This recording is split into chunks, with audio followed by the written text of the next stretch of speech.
I welcome you all with my love and respect. Let you all open all your three eyes. Om Nithyananda Paramashivoham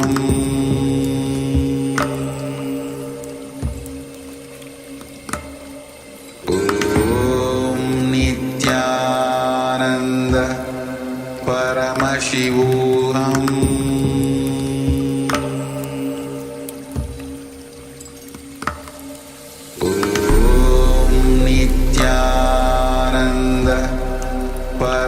Paramashivoham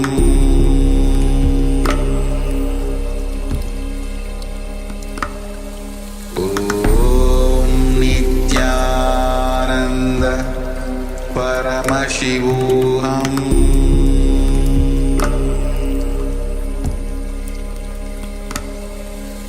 Om Nithyananda Paramashivoham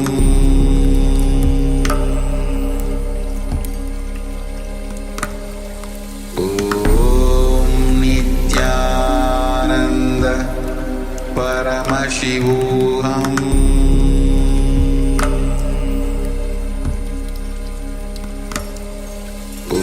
Om Nithyananda Paramashivoham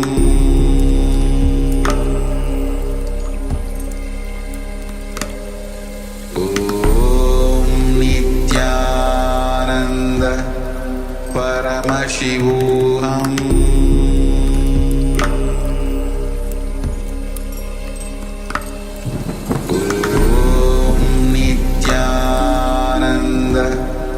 Paramashivoham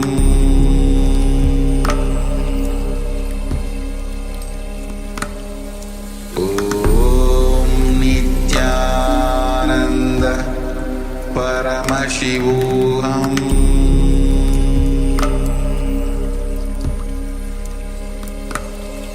Om Nithyananda Paramashivoham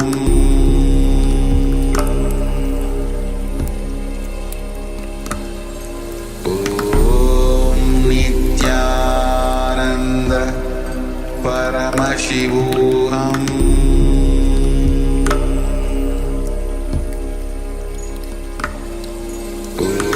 Om Nithyananda Paramashivoham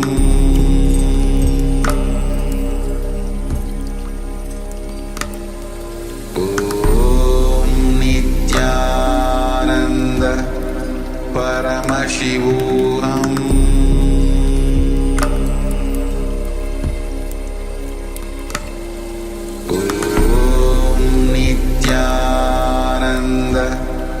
Paramashivoham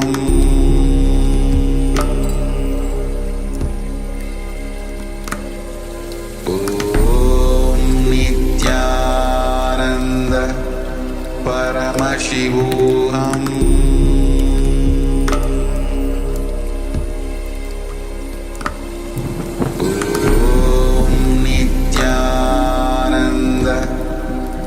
Paramashivoham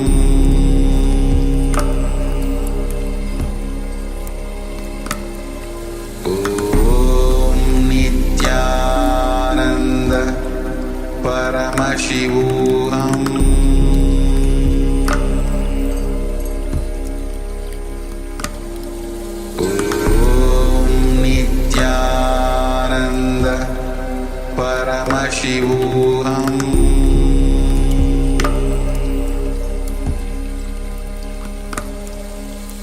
Om Nithyananda Paramashivoham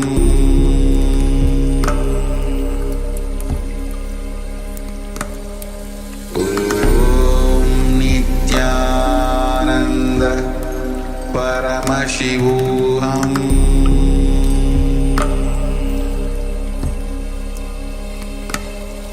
Om Nithyananda Paramashivoham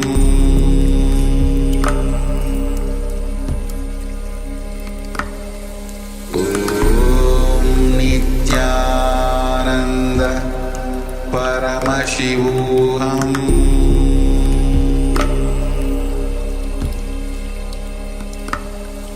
Om Nithyananda Paramashivoham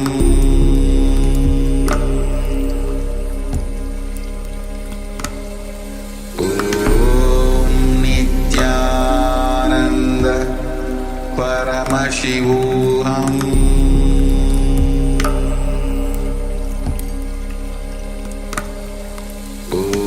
Om Nithyananda Paramashivoham Om Nithyananda Paramashivoham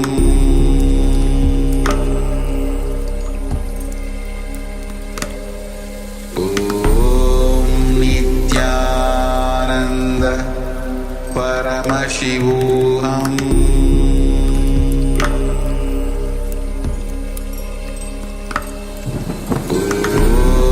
Nithyananda Paramashivoham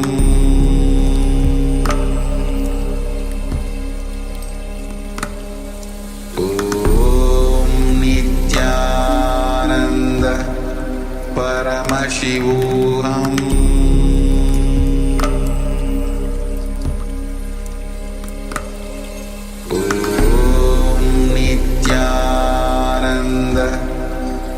Paramashivoham Om Nithyananda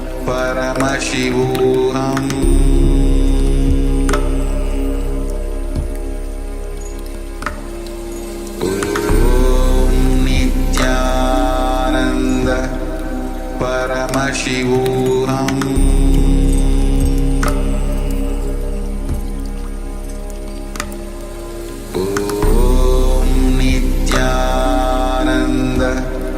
Paramashivoham Om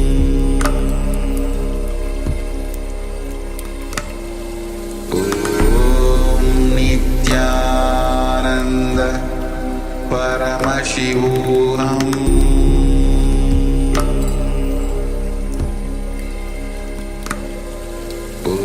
Om Nithyananda Paramashivoham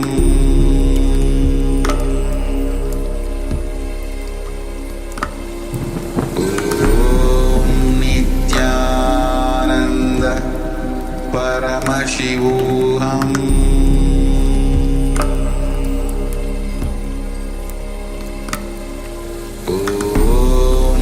Nithyananda Paramashivoham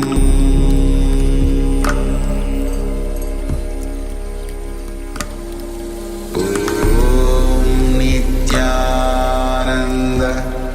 Paramashivoham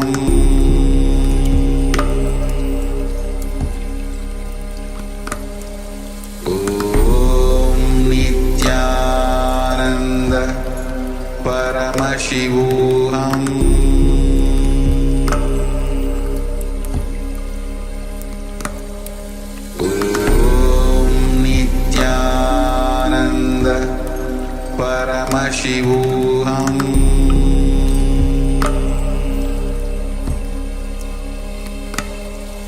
Om Nithyananda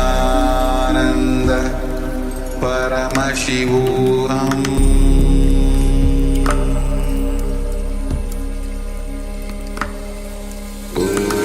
Om Nithyananda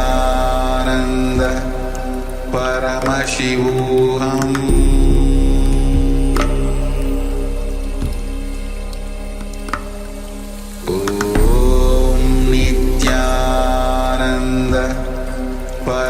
Paramashivoham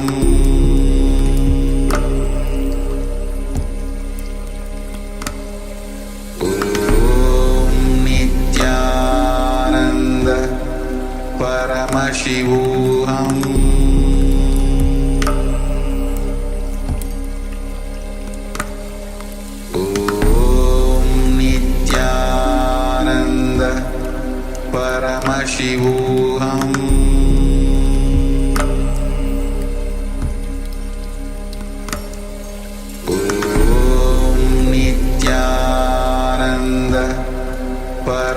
Paramashivoham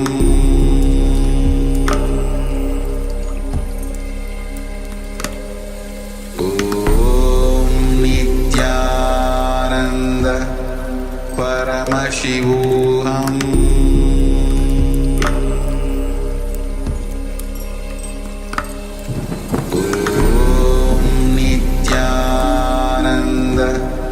Paramashivoham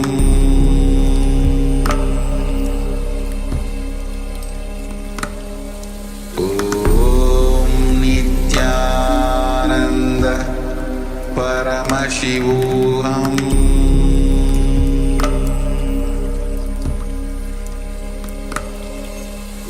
Om Nithyananda Paramashivoham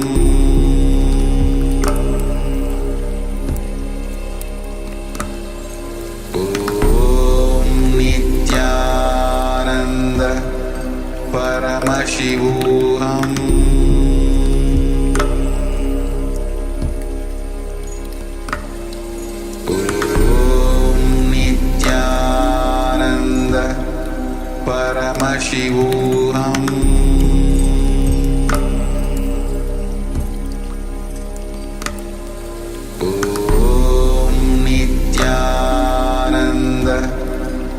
Paramashivoham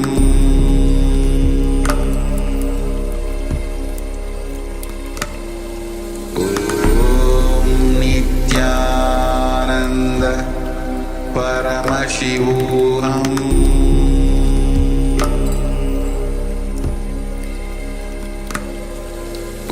Om Nithyananda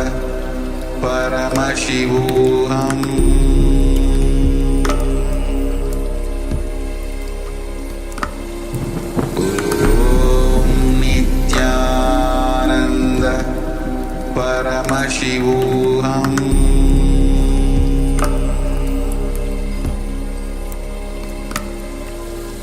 Om Nithyananda Paramashivoham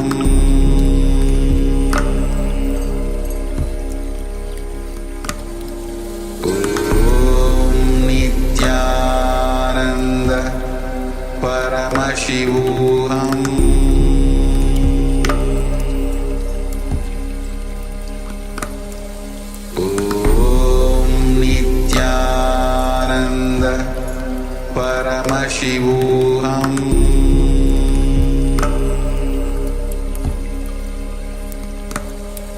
Om Nithyananda Paramashivoham Om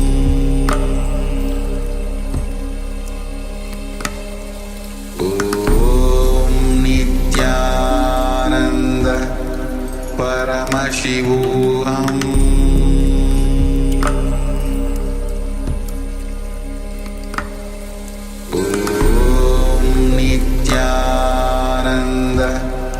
Paramashivoham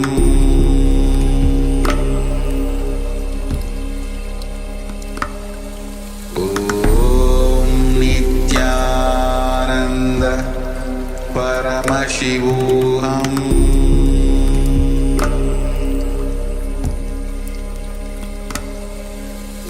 Om Nithyananda Paramashivoham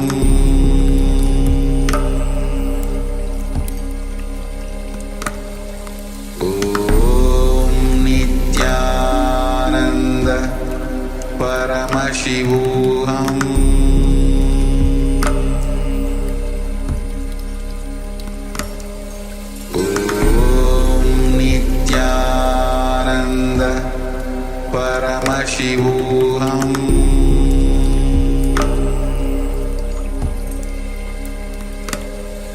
Om Nithyananda Paramashivoham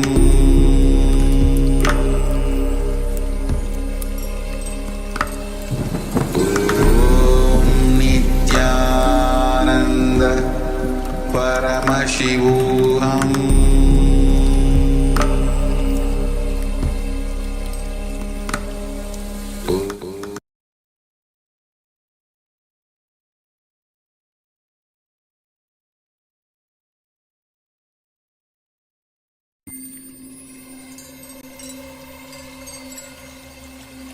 I welcome you all with my love and respects.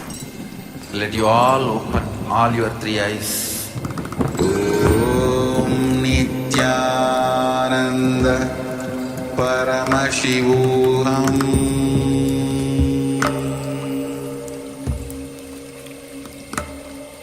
Om Nithyananda Paramashivoham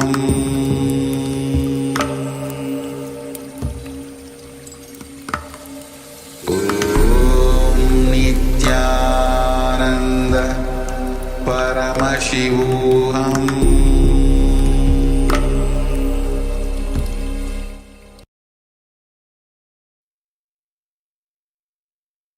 Nithyananda, we welcome all the Paramashivoham program participants to the first session of the day, Nithyananda Yoga. We're going to perform the Pratama Vinyasa Krama and the Dvitiya Vinyasa Krama. So we request all the participants to please settle down on your yoga mats. Have your Panchapatrams and Udani ready, 1 cup and a spoon and some water for the ritualistic cleansing. Apply Vibhuti and Kumkum if you have it available. Wear the Rudakshamala, the Avarnam. Please wear black clothing. All the female bodies are requested to tie up your hair. All the male bodies, please remove your upper cloth. As this is a ritual, all the male bodies are to remove their upper cloth. And let us sit in a comfortable cross-legged position, keeping your head, neck, and spine in a straight line. Keep your hands in Namaskara Mudra in front of your heart center. Close your eyes. Take a deep breath. Visualize Swamiji in your inner space as we open this Nithyananda Yoga session with the Sadguru Vandanam, invoking Swamiji's presence.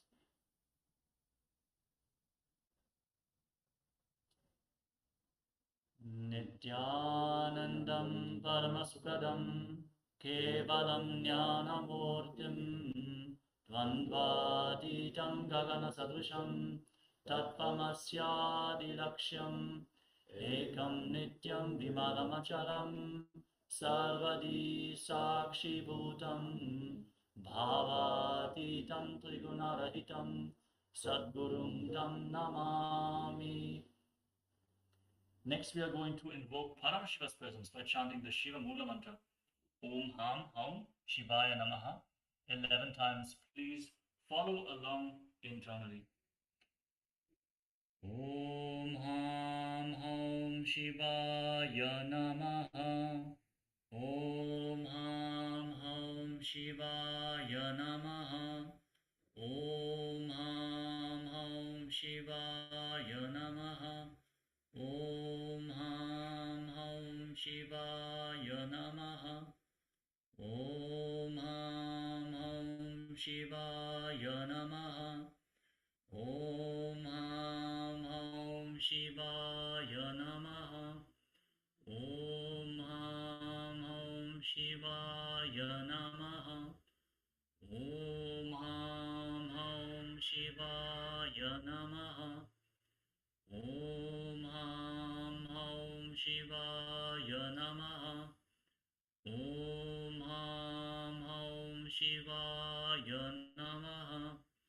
Om Ham Ham Shivaya Namaha.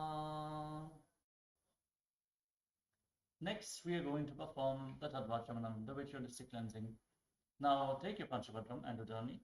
Keep your right hand in the Gokarana Mudra in the shape of a cow's ear, as demonstrated by the Acharyas. Take 1 Udani, 1 spoon of water, and pour it into your right palm. Each time the word Swadha is chanted, sip the water from the bottom of your right palm for a total of 3 times. Om Atatam Shodayami Swadha.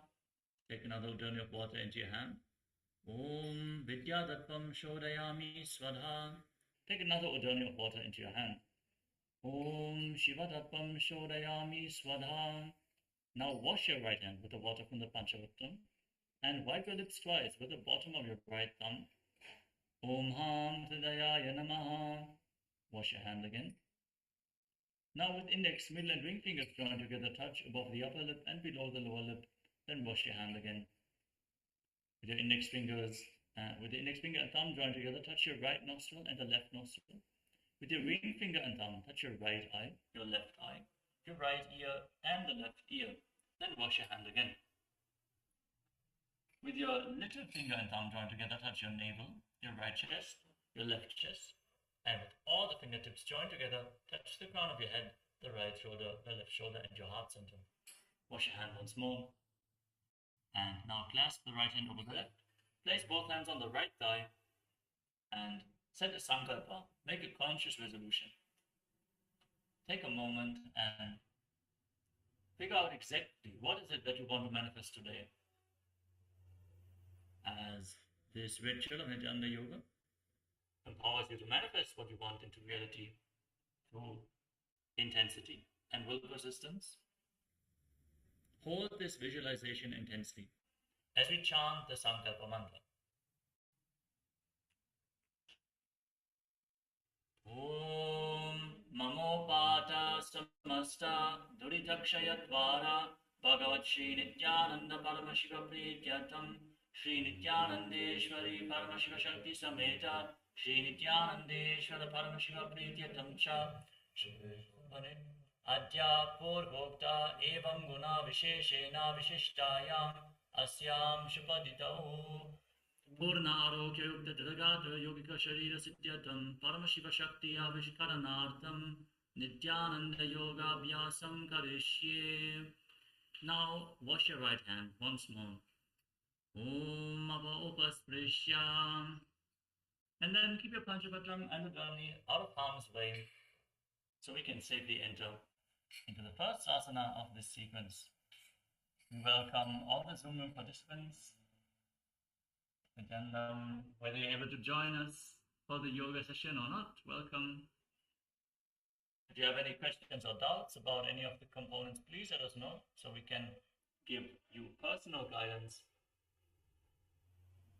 And now let us enter into the first asana of the sequence, which is Sukhasana. Sitting in a comfortable cross-legged position with your head, neck, and spine in a straight line. Keep your hands on top of the knees by placing them in Bindu Mudra with your index fingers and thumbs joined together, palms facing up. Visualize Lord Shiva in your inner space. Close your eyes for a moment and visualize Lord Shiva in your inner space.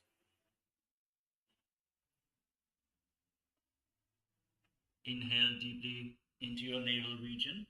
Hold your breath and meditate on the flame kindled in your navel. Then exhale fully and again hold your breath comfortably for as long as you can. This is Samana Kumbhaka, kindling the Samana in the center of your body, raising a flame up your spine. Engage the three bandhas, which are the mula bandha, the root lock, contracting your perineal floor and pulling it inwards.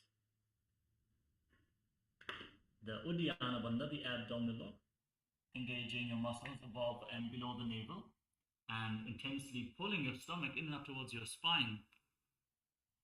And the Jalandhara bandha, the throat lock, tucking your chin to the chest, pressing your chin to the chest firmly, engaging your throat muscles, locking the throat, preventing any prana movement upwards or downwards. Once more, engage the root lock, Mula bandha, abdominal lock, Uddiyana bandha, and the throat lock, Jalandhara bandha. When all the three bandhas are performed simultaneously or in succession along with the pranayama, they are called as Mahamudra bandha, which is a powerful technique for Kundalini awakening. Aligning your internal organs to Paramashiva. Now, internally chant the japa while visualizing and rotating around your throat in a circular manner. The first japa of the sequence is Soham. Continuously repeat the japa internally as you visualize it rotating around your throat, activating your Vishuddhi chakra, your throat chakra, activating Vak Shakti, the power of speech, as we enter into the first asana of the sequence.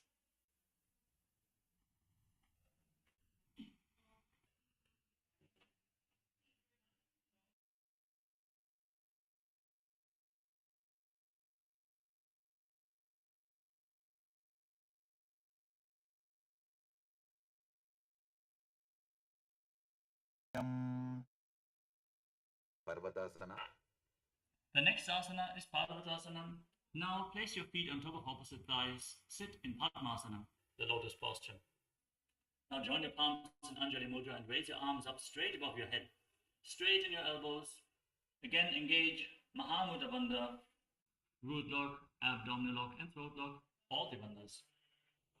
Visualize yourself powerful, standing for thousands of years as you visualize yourself as Mount Kailash. Continue to chant the japa Soham internally. Athavakshye Mahadeva Parvatasana Mangalam Yatkritva Sthira Rupi Syat Shatchakradi Vilopanam. Halibhasana. Now slightly extend your feet away from your body and join the soles of the feet together. Interlock your hands behind your back in Paramashivoham Mudra. Simply interlock your fingers and lean forward and down. Bring your forehead on the ground behind your heels as you engage Mahamudra Bandha, all the bandhas. Push yourself, engage your core, and visualize Swamiji in your inner space. Continue to chant the japa Soham internally. Purava Vidyahu Mejano Ubhai Pakathali Samputthano Vishtupachedo Pukaralyavo Dachina Karso Vamagahavo. Nadibhavasana. Now keep your feet extended, soles of the feet together, but now bring your arms forward. Cup your palms and place them on the ground in front of your feet as you once more bring your forehead on the ground behind your heels. Push yourself forward as low as possible. Visualize yourself as a snake and engage all the bandhas as you gaze through the tip of your nose. Purava Vidhi Pari Agane Nito Hobi Kahuni Panasyo Lagajip Hata Agane Dharti Lagave Pasari Dobo Hataki Anjuli Kare. KAILASA. Now rise up and bring your hands into Prana Mudra. Extend index and middle fingers and catch your little and ring fingers with your thumbs. Then hold on to your big toes. Extend your legs forward and up swiftly, and then cross your legs into Padmasana. Lean forward and down onto your elbows, still holding onto the big toes. Gaze to your nose, engage all the bandhas. Visualize yourself as a bird. Internally chant the japa Soham. Athanyadasanam Vakshye Yena Siddho Bhavenaraha Akasmad Vayu Sancharam Kokilakshyasanena Cha. Nithyananda. Now set your knees and ankles in Ardha Padmasana. Hold on to opposite elbows in front of your chest and start making wide circles with your arms in both directions, alternatingly. Every once in a while, change the direction of the movement. Gaze to the tip of the nose. Engage all the bandhas, Mahamudra Bandha, and visualize Swamiji in your inner space in Nithyananda. Goda Bama Padiki Ashamahili Sodya Dakshicharan Ko Paralota Parigulpa Samoja Vama Padako Mahilo Bahuro Bulpajana Tapari Goda Dachiki Ashabarali Dhana. Gajasana. Now place your hands on the ground and raise your hips up high. Place your feet flat. Try to straighten your knees. Push your head in between the arms, bringing a straight line of your arms and the shoulders. And then scoop your head and chest forward and down again and again. Try to bring your face down towards the ground in between your arms, and then move your head forward again and again. Engage your abdomen. Pull your stomach in and up in Uddiyana Bandha, the abdominal lock, as you visualize yourself as an elephant in Gajasana. Nyukjam Padagre Bhumo Pritvalambi Bhuyamastakaagre Nidhayam Nitambam Urdhvamunnamaya Nabilaksham Bhumo Nasika Maniya. Rikshasana. From the same position, again, push your head down. Try to bring your shoulders closer to the ground, a straight line with your arms and your chest, and then alternate pushing one heel to the mat, lifting the other heel up again and again. If it's too easy for you, you can step a little bit forward, raise your hips up higher, bring your heels down, and Visualize yourself as a bear as you continue to engage the abdominal lock or dhyana bandha in Vrikshasana. एकैकं पादमापुञ्ज्य गजासनं कुर्यात् वृक्षासनं भवति. Vaishasana. Now rise up. Shake out your legs a little bit. Stand on the tips of your toes. If you can, rise up all the way up to the tip of your big toes alone with all the other toes off the ground. Bring your hands to the chest with index, middle and ring fingers touching your chest, in thumbs and little fingers extended in Hridaya Mudra. Gaze to the nose, engage Uddiyana Bandha and visualize Swamiji in Vaishyasana. केशेन पादयुगलं बन्ध्वा तिष्ठेदधोमुखः अथ वैश्यावक्ष्ये यत्कृत्वा सत्यवान् भवेत्. बाललिङ्गासना. Next up is the Urdhva Janu Karana, the first Karana of the sequence. Stand in the Adimandi posture. Bring your heels together, your toes pointing outwards and your knees slightly bent. Bring your hands in front of the chest, elbows raised. And now gracefully lift one knee up along the center of your body in a circular motion and follow along with the respective hand on both sides again and again, twisting your wrist on the movement. Gracefully move your fingers in Urdhva Janu Karana.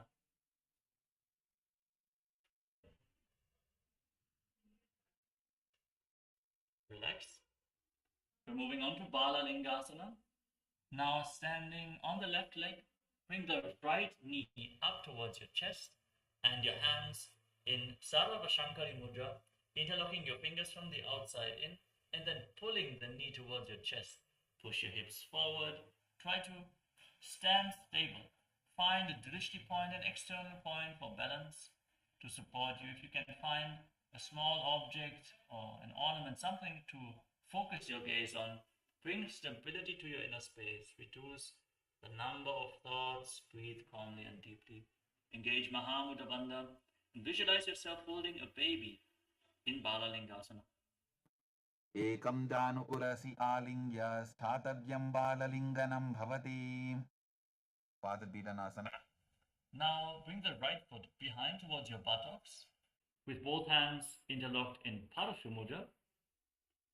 Push the raised knee down. Bring a straight line. Bring your knees together. Engage Mahamudra Bandha, Oti Bandhas. Visualize Swamiji in your inner space. Internally chant the japa Soham in Parapidanasana. स्थित्वैकस्मिन् पादतले कराभ्यां वेष्टयेत्तनं पृष्ठे संस्थाप्य यत्नेन पादपीडनमासनं. नटराजासना. Now catch the sole of the foot from the inside behind your back.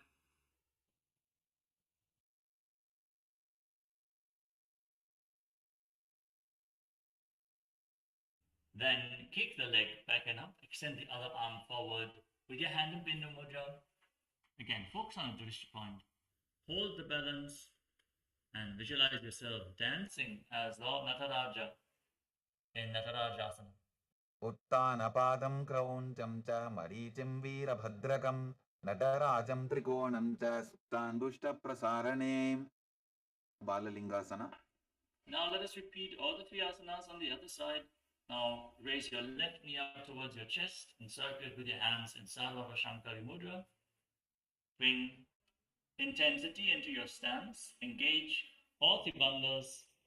Engage the root lock, the abdominal lock, and the throat lock. And visualize yourself holding a baby, caressing a baby. एकं जानुपुरसि आलिङ्ग्य स्थातव्यं बाललिङ्गनं भवति. पादपीडनासना. Now pull the foot behind towards your buttocks with both hands interlocked in Parashu Mudra. Engage Mahamudra Bandha. Visualize Swamiji in your inner space and chant the japa Soham again and again internally. Find stability. Bring your knees together. Stand stably and strong with the legs straight in Parapidanasana. स्थित्वैकस्मिन् पादतले कराभ्यां वेष्टयेत्तनं पृष्ठे संस्थाप्य यत्नेन पादपीडनमासनं. नटराजासना. Now catch the sole of the foot from the inside. Kick the leg back and up. Extend the other arm forward with the hand with Bindu Mudra. Engage the mula bandha. Breathe in Samana Kumbhaka. Meditating on the flame rising up in your navel. As you visualize yourself as the cosmic dancer, Lord Nataraja in Natarajas. Uttanapadam krauncham cha marichimbira bhadrakam nadarajam trikonam cha suptangushta prasarane. Tadasana. Next up is the Ardha Rechitakarana. Now stand in Arimandi, heels together, toes pointing outwards, knees slightly bent. Bring your hands to the chest, elbows raised. Then step the right foot behind the left, heel raised, and start swinging the right arm back and forth like a pendulum, gracefully moving your fingers one by one. Then place your right hand over your nose and cross your ankle, step the left foot behind, and repeat the movement on the other side. Swing your arms in graceful movements in Ardha Rechitakarana.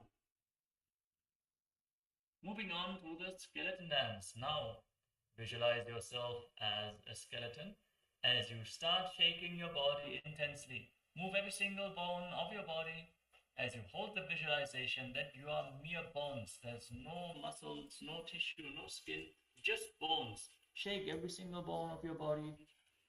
You can keep your eyes closed and hold the visualization of yourself being a skeleton.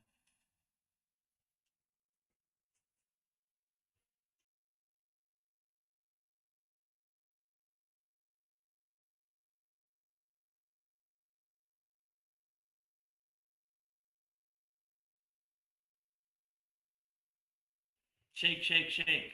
Shake all the bones of your body.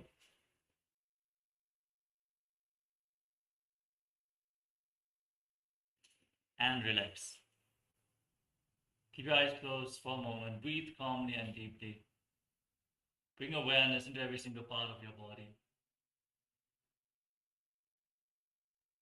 As we move on to Katichina Karana. Stand in Arimandi. Heels together, toes pointing outwards, knees bent. And now bring your arms up and cross your hands over top of your head, palms facing back. Then turn your body to one side and open up your arms wide. Cross them as you return to the center and open them to both sides again and again. Keep your knees slightly bent and gracefully move from side to side as you follow along with your breath in Katichina Karana.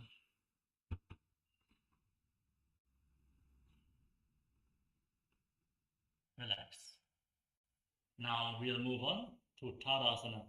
Now rise up onto the tips of your toes and raise your arms up parallel above your head. Palms facing each other. Engage Mahamudra bandha, all the bandhas. Visualize yourself as a palm tree. Breathe in Samana Kumbhaka. Feel the energy rising from your navel region and internally chant the new japa. Shivoham, Shivoham, Shivoham in Tadasana. Mahamudra baddha kono Tadasana vibhetakan vinotanam sada kuryadantarvatni badhipriyam. Uttanasana. Now lean forward and down and place your hands flat on the mat if you can. Lean down as low as possible, keeping your knees straight. If you cannot reach the ground, that is okay. Just hold the position, breathe deeply. On every exhalation, lower yourself a little bit more down. You can place your hands on your knees or your calves, whatever you can reach. If you can reach the ground, hold on behind your heels and pull yourself down. Try to bring your head towards your knees, touching your forehead to your knees. Keep breathing in Samana Kumbhaka. Engage all the bandhas and visualize Swamiji in Uttanasana. Mahamudra baddha kono Tadasana vibhetakan vinotanam sada kuryadantarvatni badhipriyam. Tarakshvasana. Now relax, walk your hands forward and step your feet back into a tall plank position. Bring your hips and your torso in one line, lower your hips down. Make this asana a little bit more intense. Come on, lower your hips down. And lock your throat in Jalandhara Bandha, rotating your head from side to side. Breathe calmly and hold your breath in the navel region as you visualize Swamiji in Tadasana. गजासनवस्थित्वा मस्तकं वारं वारं दक्षिणकुक्षिं सव्यकुक्षिं नजेत् तरक्श्वासनं भवति भुजङ्गासन. Now relax. Lay down on your stomach. Keep your hands flat on the ground at the side of your shoulders. Place the top of the feet flat on the ground. And lift your head and chest off the mat by the strength of your lower back. Don't use your hands to push yourself up. Use your lower back. Pull yourself up as high as you can. Once you reach the highest point, you can use the support of your hands. Push a little bit into the ground to lift yourself up just a little bit more. Open up your mouth and inhale through your throat in Bhujangani Mudra. And visualize yourself as a cobra in Bhujangasana. अंगुष्ठनाभिपर्यन्तम् अधो भूमौ विनिन्यसेत् कराभ्यान्तदरान् धृत्वा ऊर्ध्वशीर्षफणीपशी देहाद् निर्वर्धते नित्यं सर्वरोगविनाशनं जागर्ति भुदगी देवी भुजङ्गासन साधनात्. शशासना. Now push yourself back into the plank position and start pulling your knees to the chest alternatingly. Breathe calmly through your nose and lead the prana along your spine. No need to hold your breath. Just calmly breathe deeply through your nose and meditate on all the different chakras along your spine in Sahaja Kumbhaka as you visualize Swamiji in Shasasana. गजासन संस्थितो जानुद्वयमाकुञ्च वारं वारं कर्तव्यं शशासनं भवति. रथासना. Now step one foot forward in between the two hands. Simultaneously jump the front foot back and bring the other foot forward in between the hands again and again. Visualize yourself pulling a chariot and try to maintain a calm and controlled breath in Sahaja Kumbhaka in Rathasana. गजासन संस्थितो एकैकं पादं पूर्वमार्गेण भ्रामयित्वा कर्तव्यं तथासनं भवति. Virabhadrasana. Now rise up. Keep one foot at the front. Bend the front knee at a 90-degree angle with the back toes facing sideways. Raise your arm parallel above your head. Engage your abdomen. Pull your stomach in and up in Uddiyana Bandha. Gaze towards your third eye and visualize yourself as Lord Veeravata in Veeravattasana. वासिष्ठमतकौण्डिन्यम् ऊर्ध्वकुक्कुटमेव च अष्टावक्रमथोत्थानं मयूरं सेतुबन्धनम् उत्थानपादं क्रौञ्चं च मरीचिं वीरभद्रकं नटराजं त्रिकोणं च सुप्ताङ्गुष्ठप्रसारणे. Virabhadrasana. Now exchange the position of your feet. Step the other foot forward. Bend the front knee. Keep the back toes facing sideways. Raise your arms up parallel above your head. Pull your stomach in and up and visualize that you have 8 arms as you visualize yourself as Lord Veeravata. वासिष्ठमतकौण्डिन्यम् ऊर्ध्वकुक्कुटमेव च अष्टावक्रमथोत्थानं मयूरं सेतुबन्धनम् उत्थानपादं क्रौञ्चं च मरीचिं वीरभद्रकं नटराजं त्रिकोणं च सुप्ताङ्गुष्ठप्रसारणे. Vrikshasana. Now stand on the left foot and bring the right foot towards the inner left thigh with the heel touching your perineum. Then join your palms in Anjali Mudra and raise them up straight above your head. Engage Uddiyana Bandha, the abdominal lock. Gaze forward. Focus your gaze on the drishti point and external point for your balance.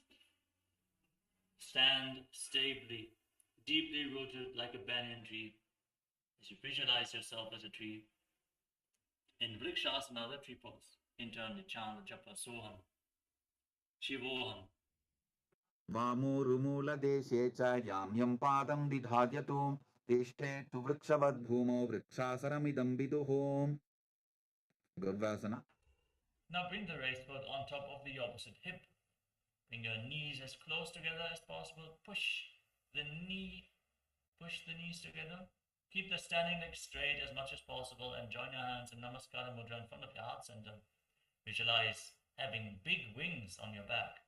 As you visualize yourself as Lord Garuda, the mount of Bhagavan Shri Vishnu in Garudasana. गरुडासनमावक्ष्ये येन ध्यानं स्थिरं भवेत् सर्वदोषाद्विनिर्मुक्तो भवतीह महाबली एकपादमुरो बद्ध्वा एकपादेन दण्डवते जङ्घापादसन्धिदेशे जानुव्यग्रं व्यवस्थितः vrikshasana. Now raise the left foot towards the inner right thigh. Repeat Vrikshasana, the tree pose. On the other side, join your hands, raise them up, engage your abdomen, and embody the strength, stability, and groundedness of a banyan tree as you raise your arms up above your head in Vrikshasana.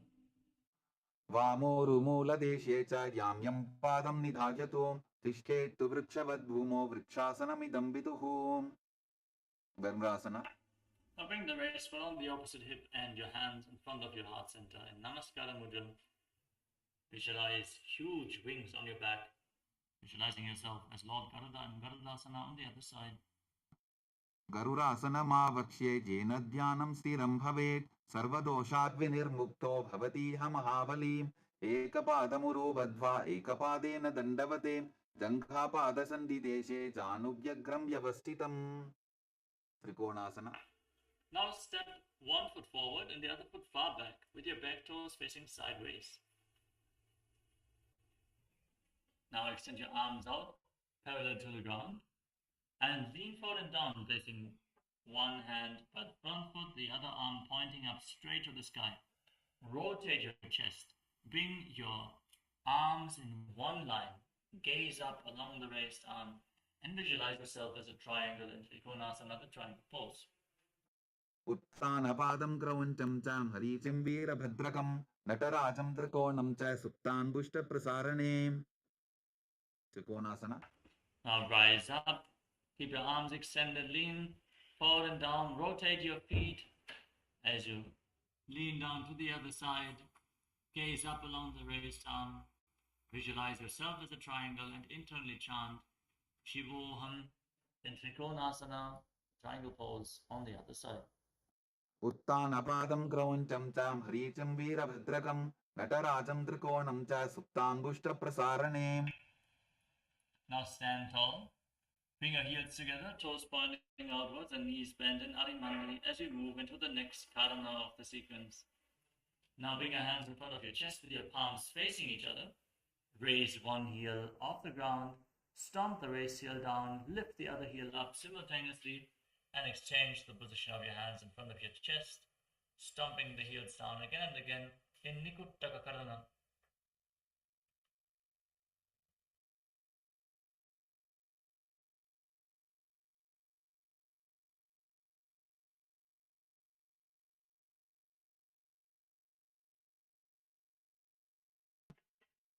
अंगुष्ठासन.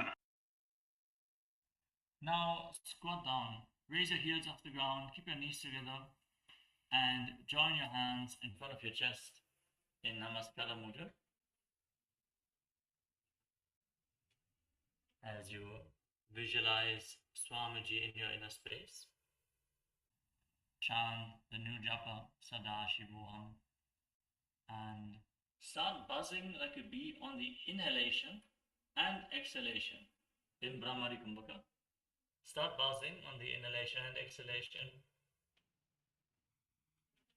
and continuously chant Sadashivoham internally. कबन्धासनमित्याहुः गोरक्षासनमेव च अंगुष्ठमुष्टिकं न्येयं ब्रह्मप्रसादितं तथा सौरासन. Now step one foot forward, keeping your hands at the side of the body, the fingertips barely touching the ground.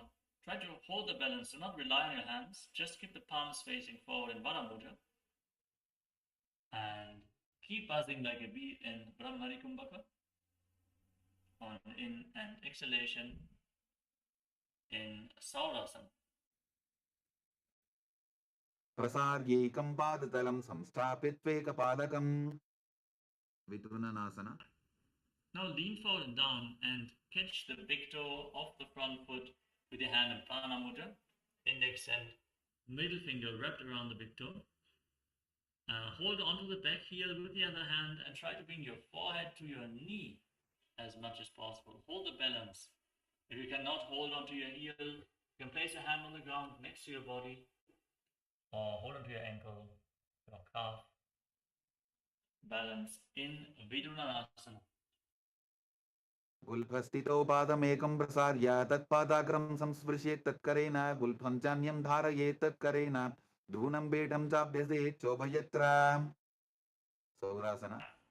Now exchange the position of your feet, step the other foot forward. Keep your hands at the side, palms facing forward in Mahamudra. And visualize Swamiji as you keep buzzing like a bee internally. Chant Sadashivoham in Saurasana on the other side. प्रसार्यैकं पादतलं संस्थापित्वेकपादकं Vidunanasana. Lean forward and down and catch the big toe in Paramudra. Lean forward and down and balance as you visualize Swamiji in Vidunanasana on the other side. गुल्फस्थितो पादमेकं प्रसाद्य तत्पादाग्रं संस्पृशेत् तत्करेण गुल्फञ्जान्यं धारयेत् तत्करेण धूनं बेढं ताभ्यसेत् चोभयत्र. Brahmajurankushasana. Now step both feet in, keep the toes tucked and sit on raised heels with your perineum. Keep your knees slightly separate and place your hands on top of the knees with the palms facing up. Lock your throat in the Jalandhara Bandha and gaze through the gap between the palms as you keep buzzing like a bee and internally chant Sadashivoham in Brahmajurankushasana. Dobu phanaapani hoye vaise edi dobudani vaise korapakatalya ki mahili ayusa mahera shemili. Kapilasana. Now drop your knees to the ground, keep your toes tucked and sit on raised heels, hands on the thighs. Gaze to the tip of your nose and engage Uddiyana Bandha, the abdominal lock. As you visualize yourself as Sage Kapila Muni, founder of Mahanirvani Akara, our Akara, in Kapilasana. Ubhai bagathali samatharaave tinako mahili kor milave phanaapani kukar hoye vaise edi dobu joni nivese. Let us remember and bow down to Sage Kapila Muni during this auspicious and on to the next sequence. Bhadragorakasana. Maintain your legs in the same position. Shift your gaze up towards your third eye. Hands on the thighs. Engage the mula under the rooster. Visualize Swamiji in your face. In Bhadragorakasana. Koravali Bogadhare, Koravali Rase Tapri Muladvari Dive. Surasana. Now raise your knees off the ground. Bring the soles of the feet together. Head wide apart. Sit on your heels. And join your thumbs and little fingers. And open up your palms resembling a lotus flower in Padma. Then raise your arms. Gaze up. And visualize Surya. Surya in Surasana. Edi do tadariyane phanaapani thakundithane goladanga adharkari rahe adevam isi vidhi kahe. Mandukasana. Now, into the ground. Place the top of the feet flat on the mat. Sit in between the heels, the toes touching behind your back. Hands on your knees. And gaze up towards your third eye. Press your tongue up against the head of your mouth. Catching the nectar of immortality, dripping from the Sahasrara chakra in Mandukimudra. And visualize yourself as you breathe calmly through your nose in Sahajrakundaka. You can stop buzzing for this sequence. Internally chant Sadashivoham. Padatalo Prashtadeshe Angushte Samsprishete Anuyugmam Purastya Sadhyen Mandukasanam. Mandukasana. Now maintain the same sitting posture. Bring your hands up and behind your back. Hold on opposite elbows. Bring your elbows close to your head. Hold on shoulders, back. And gaze towards your third eye. Engage Uddiyana Bandha, stomach in and up. Raise the energy along your spine as you visualize yourself as a frog in Uttanasana. मण्डुकासनमध्यस्थं कूर्पराभ्यां धृतं शिरः एतद्ह्येकवदुत्थानमेतदुत्थानमण्डुकम् Simhasana. Now relax. Place your hands on the knees and cross your ankles. Sit on the raised heel. Fix your gaze at the tip of your nose. Stick your tongue out and exhale forcefully through your mouth again and again while visualizing yourself as a lion, a fierce lion, raw in Simhasana. दक्षिणं सव्यपुल्भेन दक्षिणेन तथेतरं हस्तौश्च जान्वो संस्थाप्य स्वाङ्गुलीश्च प्रसार्य च Bhadrasana. Now bring your knees wide apart. Join the soles of the feet with the toes pointing backwards. Try to bring the heels together and sit on the heels. If you cannot bring the heels all the way down, that is okay. Then cross your arms behind your back and catch your big toes. If you can, lift your big toes off the ground and catch them in Paramudra with index and middle fingers as you dock your throat. Tuck your chin to the chest in Jalandhara Bandha. Visualize Swamiji in your inner space and return to buzzing like a bee.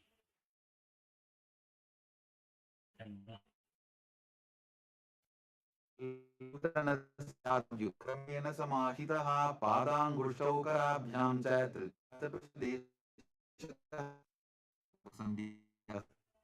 Now place your feet, raise your knees. Bring your arms in between. Try to round around your legs from the hands behind your back. Try to interlock your fingers in Paramashivoham. Try to touch the opposite hand behind your back. Intensely open up your hips, open up your shoulders, and gaze forward as you visualize Swamiji and hear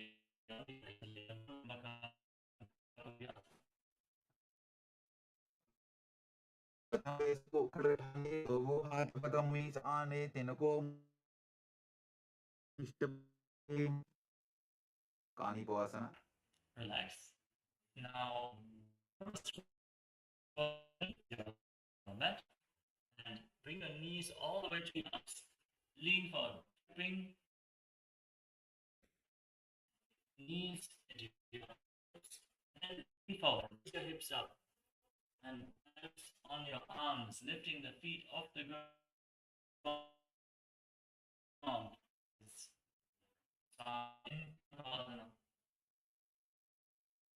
आसन को गुण आशीत सुधाभो तो अतिभूमिं कपालासना.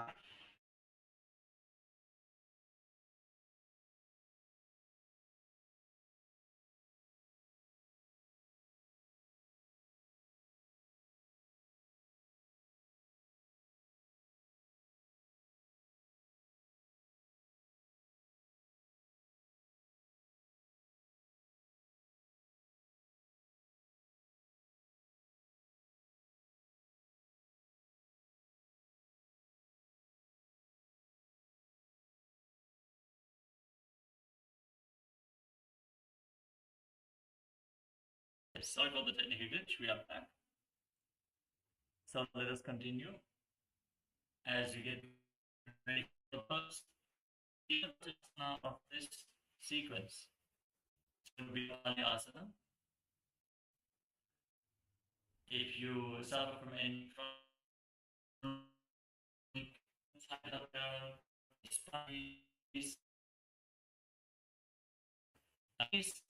and ensure the safe you on and to do the as you in the performance of this asana initially until you feel stable and comfortable, then you can perform this asana as well. So if you have any partners available, make sure to each other and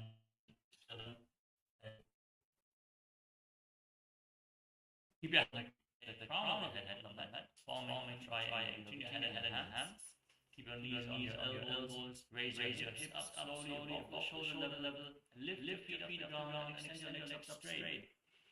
As Visualize Swami in your inner space. Keep buzzing like a bee on inner exhalation in Kapaliyasana as you gaze to your nose. शीश शीशा धरती टेकी पबतो भूमिलिवाहु चा पुकरे पार्श्वमयूरासना. Now slowly lower your legs down. Relax. Come to a squatting position. Place your palms flat on the ground and twist your body. Bring one elbow against your knee and the other elbow against the respective hip. Lean onto your elbows, find balance, lift your body off the ground and balance only on your arms. And if you can, extend your legs out to the side as you do so, visualizing yourself as a peacock and exhaling fully, holding your breath in Rechaka Kumbhaka and Paramashivoham. मयूरं दण्डवत् कुर्यान् मायूरं दण्डनामकं कुर्यान् मायूरं पार्श्वाभ्यां मायूरपार्श्वनामकम्. पार्श्वमयूरासना. Now twist your body in the opposite direction. Again, align one knee and your hip with your respective elbows. Lean forward, extend your legs out to the side. Balance as you visualize yourself as a beautiful peacock. Exhale and hold your breath in Rechaka Kumbhaka and Paramashivoham. मयूरं दण्डवत् कुर्यान् मायूरं दण्डनामकं कुर्यान् मायूरं पार्श्वाभ्यां मायूरपार्श्वनामकम्. बहिरागनाथासना. Yes, relax. Now walk your hands forward and step one foot outside the respective shoulder and in between the two hands. Push your hips forward and down. Keep the knee as straight as possible. Prevent the knee from touching the ground. Push your hips forward and intensely stretch your legs. Lift your head up and gaze towards your third eye. Bring it back into your spine. Feel the intense stretch as you visualize yourself as Lord Kala Bhairava, the Lord of Time, in Bhairaganathasana. आसन को गुणपीति जायी. बहिरागनाथासना. Now step the other foot forward and the front foot back. Exchange the position of your feet. Set the foot outside the shoulder, in between the hands. Lift your head, gaze to your third eye, and visualize Lord Kala Bhairava. आसन को गुणपीति जायी. उन्मुख पीठासना. Now step both feet back and bring your forearms to the ground. Try to keep the soles of the feet flat on the mat. Walk your feet forward. Push your heels to the ground as much as possible. And then lift your head. Curl up your upper back. Gaze upwards. And exhale. Hold your breath intensely in Unmukha Pitasana. भून्यस्तौ जानुनी हस्तौ चतुष्पदममाङ्मुखम् उत्थापिताङ्घ्रियुगलकटिस्थलमभिरुका. वसिष्ठासना. Yes, relax. Now rise back up onto your hands into a plank position. And then rotate your body, lifting one arm up to the sky. Gaze up along the waist arm. Keep your body straight. Don't raise your hips up too high and don't let them sag down either. Keep your body straight as a plank. Gaze up along the waist arm and visualize Sage Vashishta in Vashishthasana. ऊर्ध्वकुक्कुटवासिष्ठमरीचिहलमत्स्यकं परिवृत्तिं चोदरस्य विविधं धनुरासनम्. वसिष्ठासना. Now bring the raised hand to the mat and lift the other arm up to the sky. Gaze up. Keep your body straight. Engage your core intensely. By holding this asana, you will bring intense strength to your body. Gaze up. Visualize Sage Vashishta and Vashishthasana. ऊर्ध्वकुक्कुटवासिष्ठमरीचिहलमत्स्यकं परिवृत्तिं चोदरस्य विविधं धनुरासनम्. अंजनीयासना. Now relax and come to a seated position. Extend your legs forward. Bring your hands below your buttocks with the palms facing upwards. Lock your throat. In Jalandhara, press your chin to the chest. Exhale and hold your breath. In Rechaka Kumbhaka, visualize yourself as Lord Hanuman and internally chant the new japa, Mahasarashivoham in Anjani Asana. दोगो कर की ube हथेली कोरबारली मैले भैली सो आगाने भूपति दाशे महाने अंगुली में लिराशे पश्चिमतानासना. With your legs extended forward, now lean forward and down and catch your big toes in Mahamudra. Keep a slight gap between your heels as you lean forward and down and try to bring your forehead to your knees. Pull yourself down, hold this intense stretch and slightly bend your knees initially to lower yourself down, but then straighten them. Intensely stretch as you engage Mahamudra bandhas in Paramashivoham. जानो परिललाटन्तो पश्चिमं तानमुच्यते येन केन प्रकारेण सुखं धार्यं च जायते. Ugrasana. Now rise up. Separate your feet and knees slightly. Interlock your hands around your neck and lean forward and down all the way. Engage your core intensely. Push yourself down. Squeeze your core as you visualize Goddess Kali in Ugrasana. स्वपाणिभ्यां दृढं धृत्वा जानुपरि शिरोन्यसेत् आसनोग्रमिदं प्रोक्तं भवेदनिलदीपनं देहावसानहरणं पश्चिमोत्तानसंज्ञकं ययेत् तदासनं श्रेष्ठं प्रत्यहं धारयेत् सुधीः. मरीचियासना. Now rise up, step one foot in towards your body. Bring the heel firmly against your perineum and bring your respective arm in and around the raised knee. And interlock both hands behind your back as you lean forward and down. Bring your forehead to the knee and visualize Sage Marichi in Marichiasana. उत्तानपादं क्रौञ्चं च मरीचिं वीरभद्रकं नटराजं त्रिकोणं च सुप्ताङ्गुष्ठप्रसारणे. महामुद्रासना. Now rise up and drop the waist into the side. Keep the heel pressed against the perineum and lean forward and down. Hold on to the front foot with both hands if you can. If you cannot reach the foot, you can hold it to your knee or your shin. Pull yourself down lower and lower. On every exhalation, lean down a little bit more. Exhale and hold your breath. Engage Mahamudra Bandha, gaze to your nose and visualize Swamiji in Mahamudrasana. महामुद्रां प्रवक्ष्यामि तन्त्रेऽस्मिन् मम वल्लभे यां प्राप्य सिद्धा सिद्धिं च कपिलाद्याः पुरागताः. मरीचियासना. Now exchange the position of your feet. Rise up. Step the other foot in towards your body with the knee raised. Wrap your arm around the raised knee. Interlock both hands behind the back and lean forward and down, visualizing yourself as Sage Marichi. उत्तानपादं क्रौञ्चं च मरीचिं वीरभद्रकं नटराजं त्रिकोणं च सुप्ताङ्गुष्ठप्रसारणे. महामुद्रासना. Drop the waist into the side, lean forward and down, hold on with the front foot. With both hands, pull yourself down, intensely stretch your hamstring and straighten your spine as you engage Mahamudra Bandha in Mahamudrasana, internally chanting Mahasarashivoham.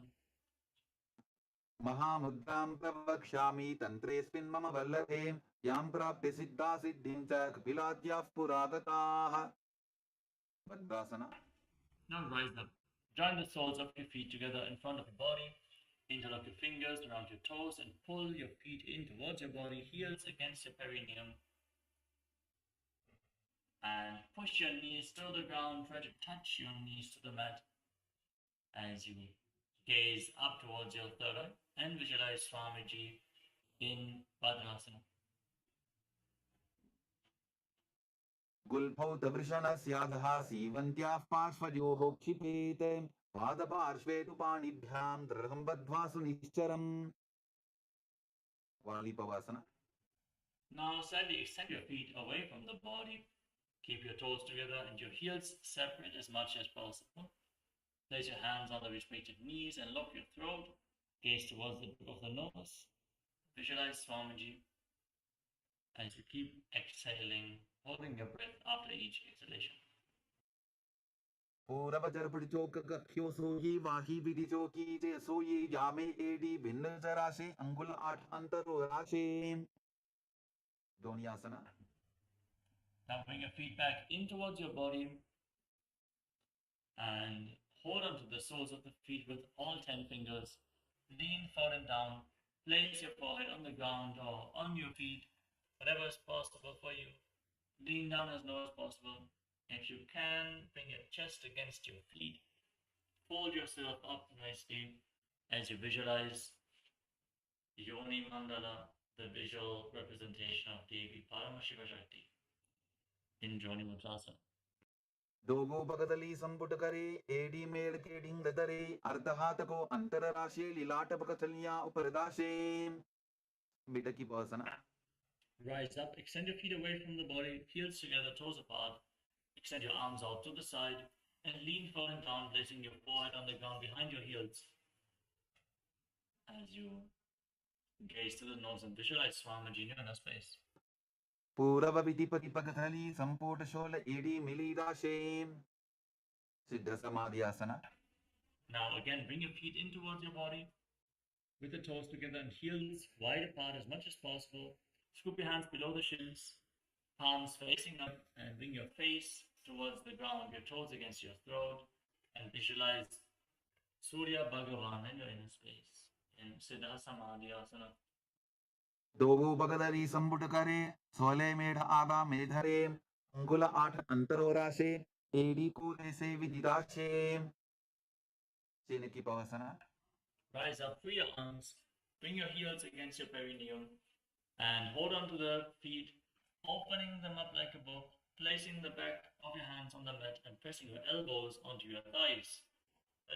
Bring your knees down all the way to the ground, straighten your back, and gaze towards your nose in Chinaki Pavasana. दोगो बगा की AD धरती मदिवा मेढ़ लगावे सर्व जोगासना. Now, bring the soles of the feet together. Place your hands on the respective knees and gently push them down to the ground. Gaze up towards your third eye and engage Uddiyana Bandha, the abdominal lock. Raise the energy up high as you open up the pelvic region, open up your hips. In Charapada Chukasana. दोगो बगदली संपुट धारे आवाने कैजारे पसारे गोरा भूसो लगता राशि हाथ दोगो गोरा परिदाशे भैरवासना. Now rotate your feet. Raise your heels up and bring your toes down with the support of your hands. Push your knees to the ground and the sides, knees wide apart. Then place your hands on the respective knees in Bindu Mudra. Pull your stomach in and up in Uddiyana Bandha. Gaze up towards your third eye. Visualize yourself as Lord Kala Bhairava in Bhairavasana. गुल्फो संपीठ जान योन्यम विक्रमेनो पितम शनैः जानबो पार्श्वतो हस्तो दंडवत भैरवासनम समानासना. Relax. Free your feet. Bring one heel against your perineum and lift the sole of the other foot against your chest with both hands. Try to touch the sole of your foot against your chest as you engage the Mula Bandha. Exhale and hold your breath in the root chakra. And visualize Swamiji in Samanasana. समानासनमा वक्ष्ये सिद्धं मंत्रादि साधनात् एकपादमरो दत्वा गुह्योन्यलिंगवत्रके उपानासना. Now bring the right foot over top of the respective shoulder. Place your hands on the ground for support and extend the opposite leg forward and up. Gaze up towards your third eye. Visualize Swamiji in Upanasana. केवलं पादमेकञ्च स्कन्धे चारोपे यत्ततः एकपादेन गगने तिष्ठे तदण्डवत्रभोन् समानासना. Now bring the other heel against your perineum. Chest and hold your breath. Visualize Mahamudra in Shavasana on the other side. समानासनमावक्ष्य सिद्धमन्त्रादिसाधनात् एकपादमरो दत्वा गुह्योऽन्यलिङ्गवक्त्रके अपनासना On the ground. Right. Exhale deeply and hold your breath.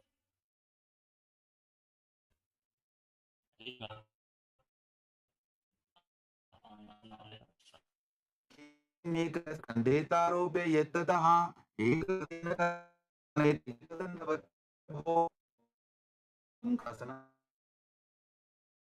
Now stick your knees in front of your body. Bring your heels outside opposite hips. Interlock your hands and place them on the top knee. Gaze to the tip of your nose and visualize the face of a cow. As you are now sitting in Gomukhasana, the cow face pose. Hiss through your teeth on the inhalation while pressing your tongue against the top of your mouth. Exhale through your nose in Shitkari Kumbhaka. And internally chant the new japa, Om Nithyananda. सव्ये दक्षिणवुल्फन्तो पृष्ठपार्श्वे नियोजयेत् दक्षिणेऽपि तथा सव्यं गोमुखं गोमुखं यथा अनसूयासना. From Gomukhasana, now interlock your hands behind your back and lean forward and down. Excuse me. First, keep your hands in Paramudra and catch your big toes. Pull your stomach in and up in Uddiyana Bandha and gaze towards your nose. Exhale and hold your breath after each exhalation as you visualize yourself as Rishika Anasuya, mother of the moon, in Anusuyasana. दक्षिण कोटो नीचो ठाने बाबों ताके ऊपर आने गोड़ा संधि मिलावे भारी आड़ा बद बुनिदे संधि पसारी अनुसयासना 2. Now interlock your hands behind your back and lean forward and down. Bring your chin over top of your knees and try to touch your nose, forehead on the ground. As you interlock your hands behind your back, you can pull against your back, pulling yourself down a little bit lower. Visualize yourself as Rishika Anasuya in Anasuyasana 2. जीमरा गोदा की संधि उपरिड़ा बागोड़ा की संधि मिलाई राशे गोरा से उले पकतल्यालो आरवाई सोदा राशे गर्वासना 2. Now step the left foot flat on the ground with the knee raised. Bring your right heel against your perineum. Place your hands on the respective knees and fix your gaze at the tip of your nose. Visualize yourself as Lord Garda in Gardasana 2. दावोपकमोड़ी येडी बाहिला बुल्फमूल द्वारनी सहिते नारदासना. From the same position now, raise your perineum onto the heel. Sit on the heel. Interlock your hands around your neck and twist your elbows outside the raised knee. Gaze up towards your third eye and visualize yourself as Sage Narada in Naradasana. पिष्टि जवाम वक्दली केरी भूपरिता हिलवा वेफेरी गोड़ा सुदो फनो है जो जीत छिपा सिटीरा शेसो ये मच्छी बीटकासना. Now bring the right foot on top of the left thigh and hold on to the left shin with your right hand and the left big toe with the left hand in Pranamudra. Gaze towards your nose and visualize yourself as Matsya, the fish avatar of Lord Vishnu. वामेन वामांगुष्टन्तो गृहीतं मज्ज बीटकं योरि वामेन संबीड्य मेढ्राधुपरि दक्षिणम् वोमखासना. Now stack your knees. Bring the other knee on top this time. Interlock your hands in Paramashivoham and gaze towards the tip of the nose. Visualize yourself. Visualize the face of the cow in Gomukhasana. सव्ये दक्षिणपुल्फन्तो पृष्ठपार्श्वे नियोजयेत् दक्षिणेऽपि तथा सव्यं गोमुखं गोमुखं यथा अनसूयासना. Now hold onto the big toes, pull your stomach in and up and visualize Rishika Anasuya in Anasuyasana on the other side. दक्षिण कोटो नीचो ठाने बामोता के ऊपर आने घोड़ा संधि मिलावे भारी आड़ा पद बुनिदे संधि पसारी अनुसयासना 2. Now interlock your hands behind your back and lean forward and down. Bring your nose to the mat if you can. chin over the knee. Visualize yourself as Shyanasuya. जीमना कोदा की संधि उपरिका बागोड़ा की संधि मिलाई राशे गोरा सिवले पकतल यारो आरवाई सूत्रा राशे Garvasana 2. Now step the right foot flat on the mat, bring the left heel against your perineum, hold onto your knees and visualize yourself as Lord Karna. Gavopakamodi Bahila Vilpamula Dwarini Saide Naradasana.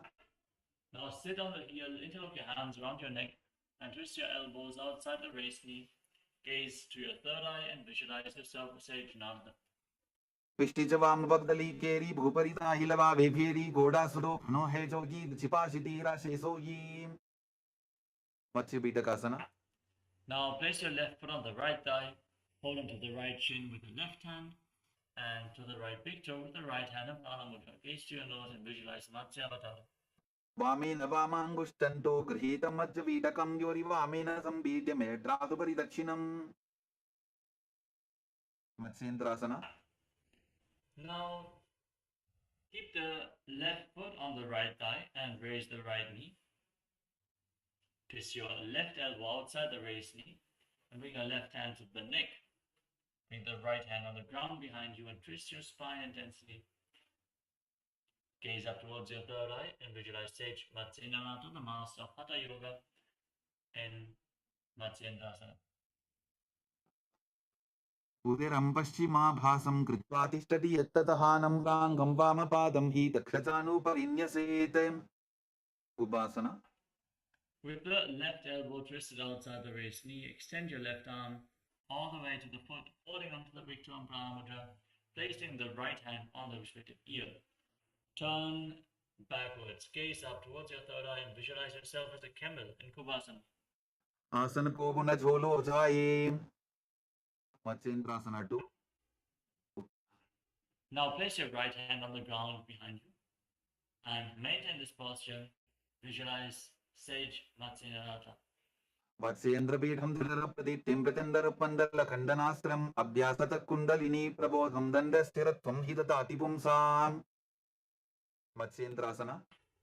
Now stretch your legs out and place the right foot on top of the left thigh. Raise the left knee, twist your right elbow outside the raised knee and place the right hand by the neck. The left hand on the ground behind you, twisting your spine intensely. Gaze towards your third eye and visualize Sage Matsyendrasana. उदिरं पश्चिमाभासं कृत्वा तिष्ठति यत्ततहानं राङ्गं वामपादं हि दक्षतानुपरिन्यसेत् Ubasana. Now extend the left hand, the right hand down towards the left big toe. Hold onto the big toe in Mahamudra and place the left hand on the respective ear. Gaze to your third eye and twist your spine as you visualize yourself as a camel. आसन को गुण झोलो जाए Matsyendrasana 2. Now place the hand from the ear to the ground behind you. Gaze to your third eye and visualize Sage Matsyendrasana. Matsyendrapitham dharapadityam pratandarapandarlakhandanastram abhyasata kundalini prabodham dandasthiratvam hidadati pumsam Padmasana. Now place your feet on top of opposite thighs. Sit in a lotus posture. With your hands flat on your knees, palms facing down. Engage Mahamudra bandha, all the bandhas. Root lock, abdominal lock, throat lock. Gaze to the nose and visualize yourself as Lord Shiva. Internally chant Om Nithyananda Mahasadaashivoham and start breathing in Shitali Kumbhaka. Roll up your tongue, stick it out of your mouth and inhale through the rolled up tongue. Hold your breath shortly and exhale slowly again through the nose. Inhale through the tube-shaped tongue again and again. Asanam dvedham proktam padmam vajrasanam tatha urdhvorupai chedhatte ubhe padatale yatha Padmasana 2. Now cross your arms in front of your body and hold onto the respective big toes in Mahamudra. Engage in Mula Bandha. Gaze to your nose and visualize Devi Paramashivoham Shakti. As you continue to breathe in Shitali Kumbhaka, internally chanting Om Nithyananda Mahasadaशिवोहम Padmasana 2. उत्थानौ चरणौ कृत्वा ऊरु संस्थौ प्रयत्ततः ऊरुं मध्ये तथोत्थानो पानी कृत्वा तु तादृशो कुक्कुटासना. Now, free your hands and bring them in between your legs, maintaining Padmasana. Bring your hands into the gaps between the knees and the calves. Then place your palms flat on the ground. Lean forward, push yourself off the mat.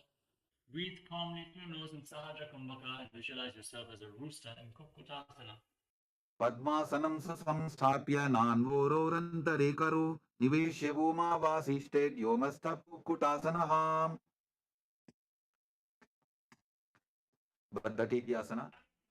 From Padmasana, rise up onto your knees. Place your palms on the ground in front of you, the fingers pointing towards your body.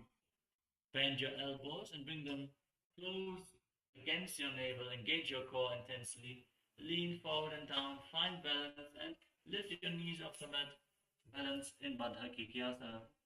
ग्रामवष्टभ्यकरत्वेन तत्कूर्परिस्थापितानाभिपार्श्वः उच्चासनौ दण्डवदुत्थितर्के मायूरमेतत्र वदन्ति पीठम् मयूरं पद्मकं कुर्यात् बद्धकेकीति कथ्यते. Mayurasana. From the same position, come to a kneeling posture. You can free your legs now. Place your palms on the mat in front of you, fingers pointing backwards. Bend your elbows against your navel. Lean forward and then straighten your legs. Come to a plank and then lean forward further. You can place your forehead on the ground for support. Then lift your legs off the mat completely and visualize yourself as a beautiful peacock in Mayurasana. अथ वक्ष्ये महादेव मयूरासनमुत्तमं भूमौ निपात्य हस्तौ द्वौ कूर्परोपरि देहतम्. Makarasana. Now lay down flat on your stomach. Relax. Rotate your legs with the toes pointing outwards. Try to touch your heels to the ground. You can separate your feet. That will make it easier to rotate the feet as well. Interlock your hands around your neck. Place your forehead on the ground. Feel the cooling and calming effect of this asana. Bringing stability to your inner space. As you visualize yourself as a crocodile in Makarasana, the crocodile pose. अध्यासशीले हृदयं निधाय भूमौ च पादौ च प्रसाद्यमानो शिरश्च धृत्वा करदण्डयुग्मे देहाग्निकारं करासनं तत्. शलभासना. Now place your palms on the ground at the side of your shoulders and lift your legs off the mat completely. Keep your knees straight. Engage your lower back and glutes and hold this asana intensely, visualizing yourself as a locust in Shavasana. अध्यासशेते करयुग्मवक्षो भूमिमवष्टभ्यकरयोस्तलाभ्यां पादौ च शून्ये च वितस्ति चोर्ध्वं वदन्ति पीठं शलभं मुनीन्द्राः. उष्ट्रासना. Now bend your knees, hold onto your feet with the restricted hands and pull the heels down towards the ground, outside of the hips. If you can, touch your heel to the ground. If you can, bring both heels to the ground. Push. If you cannot, don't worry. Bring your heels towards your buttocks and pull your feet as you visualize yourself as a camel in Kubasana. अध्यासशेते पदयुग्मव्यस्तं पृष्ठेटिदायापि धृतं कराभ्याम् आकुञ्चयेत् सम्यक् उदरासेवाढमुष्ट्रं च पीठं योगिनो वदन्ति. Yes. For some of the asanas, extraordinary flexibility is required, which you develop by performing the asana. So don't ever judge yourself for the state where you are in right now. Just feel the limit of your body and get close to that. Don't over push yourself, but be authentic. Be authentic. Bring authenticity into every single asana, every single component, and you will see immense improvements in a short time. Now, from the same position, hold on to your feet. Bring the weight to your lower abdomen As you kick your legs back and up, lift your head and chest, hold yourself high. Visualize yourself as Peacock, Lord Shiva's bow in Dhanurasana, the bow pose. Dhanurasana प्रसार्य पादौ भुविदण्डरूपौ करोच पृष्ठे धृतपादयुग्मं कृत्वा धनुस्तुल्य विवर्तिताङ्गं निगद्य योगी धनुरासनं तत् बगासना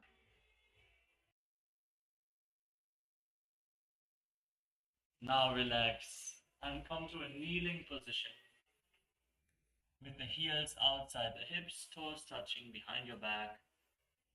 Place your hands on the respective knees and breathe calmly and deeply. Gaze towards your third eye. Catch your breath. Visualize Swamiji in your inner space and internally chant the final japa of the sequence. Om Nithyananda Paramashivoham. Continue to chant the Mahavakya internally in Tadasana. उल्टा मोड़ी पावतो वैसे बहुरोचुति करे एक इसे पावन महिला बुलबुज होवु कुलापाशितीला भेसोवु गुह्यासना We're now going to get ready for another set of inverted postures. So set yourself up in front of a wall or ask a partner to assist you in the performance of these asanas. Place your forearms on the ground, elbows shoulder width apart. Then interlock your fingers, place your head on the mat and support your head with your hands.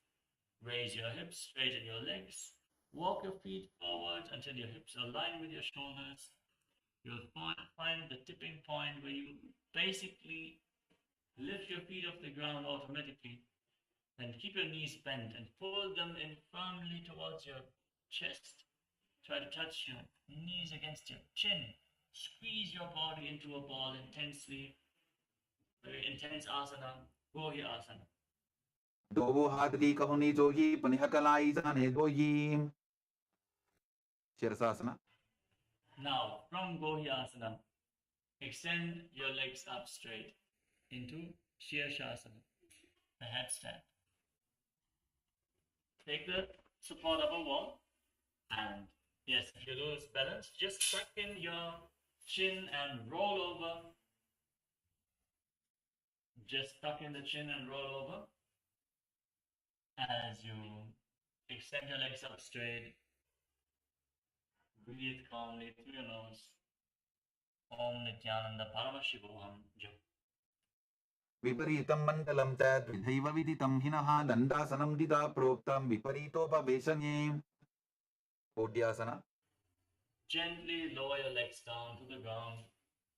Come to a seated position with your legs extended forward.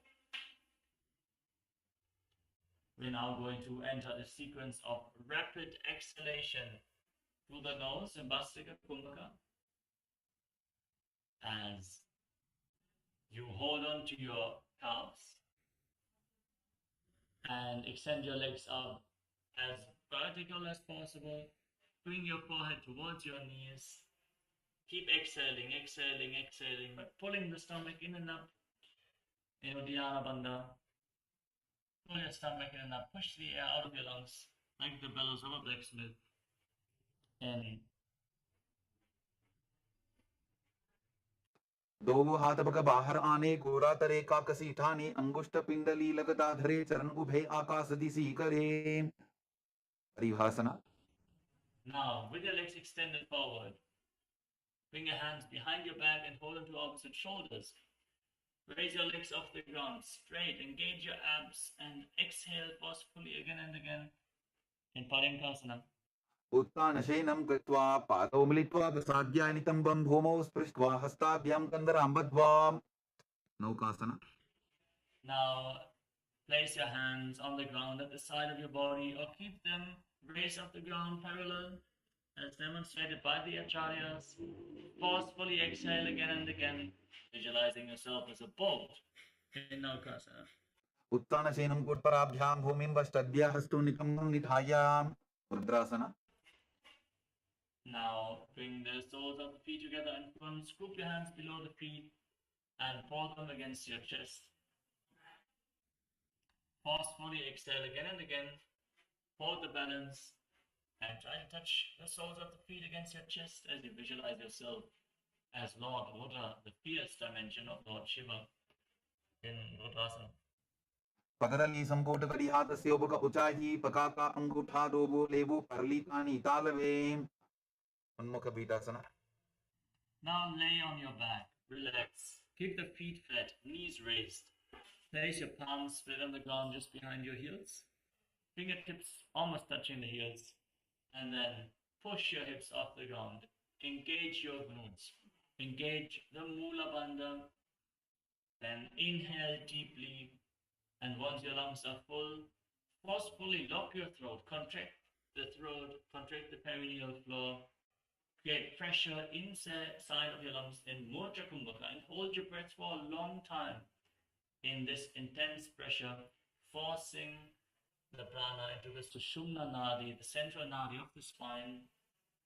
This technique alone can awaken the Kundalini Shakti completely. In Unmukha Pitasana. ऊर्ध्वे तजानुनी कृत्वा शवेत्वोर्ध्वमुखं तथा उत्थाप्य हस्तौ तिष्ठेतु पीठ उन्मुखनामके. Shavasana. Now lay down flat on your back. Keep your hands at the side of the body, arms facing upward.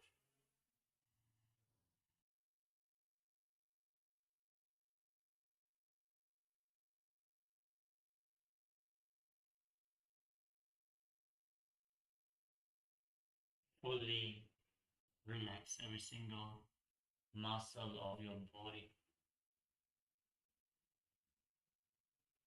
Once more, forcefully pull the awakened Kundalini Shakti up along your spine from the Muladhara, the root of your spine, to the Svadhisthana, the being center,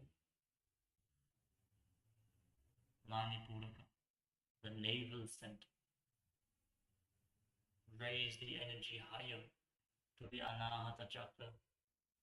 Intensely pull the energy upwards to the Vishuddhi chakra, the throat center.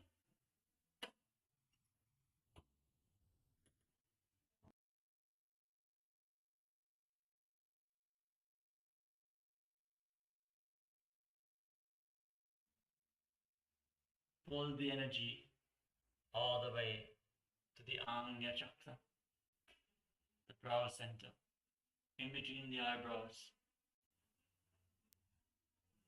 all the way to the Brahmarandha, Sahasrara chakra, crown of your head. Pierce the Brahmarandha and leave your body behind as you visualize Swamiji is liberating you from this physical body in Shavasana. Uttanam shavabadbhumau shayanam tu shavasanam shavasanam shrantiharam chitta vishranti karakam.